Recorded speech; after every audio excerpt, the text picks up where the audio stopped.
On va parler de l'herbe à éléphant maintenant, particulièrement appréciée en Asie par les pachydermes. Elle pourrait aussi être utile en France comme biocarburant. Nos voisins britanniques l'utilisent déjà pour alimenter une centrale thermique.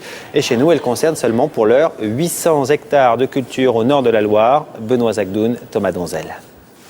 Je suis une graminée vivace originaire d'Asie, lointaine cousine du roseau. On me surnomme herbe à éléphant. Mon rhizome donne naissance à des tiges pouvant mesurer 3 mètres de haut. Une fois sèche, on me récolte au printemps pour alimenter chaudières et poêles. Je suis le miscanthus géant.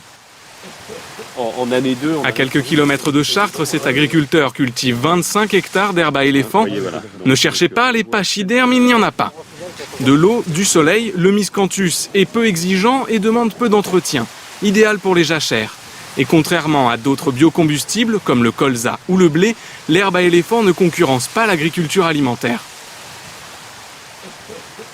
Si on veut produire des biocombustibles, autant produire des biocombustibles qui produisent le plus, de façon à avoir le moins de surface possible en biocombustible et de garder des surfaces en agroalimentaire.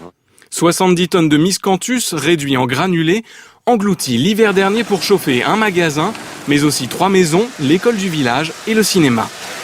Aux portes de la Bretagne, ce chauffagiste a converti ses voisins au biocombustible. 1 hectare de miscanthus produit autant d'énergie que 7500 litres de fioul. On peut raisonnablement penser que le miscanthus, aujourd'hui, on est capable de le vendre granulé à autour de entre 200 et 250 euros la tonne. Spécialisée dans la déshydratation de fourrage, cette coopérative agricole d'Ille-et-Vilaine a d'autres projets. Produire sa propre énergie de substitution. On utilise à peu près 12 000 tonnes par an de charbon et le but ce serait de diminuer cette consommation de 30% et de la substituer par de la biomasse, donc le miscanthus. 200 hectares à planter d'ici 3 ans, ils pourront même en vendre une partie. L'herbe à éléphant s'adapte à tous les sols, même ceux pollués par des métaux lourds. Pas de plage secrète pour aujourd'hui, désolé, il n'a pas fait assez beau hier.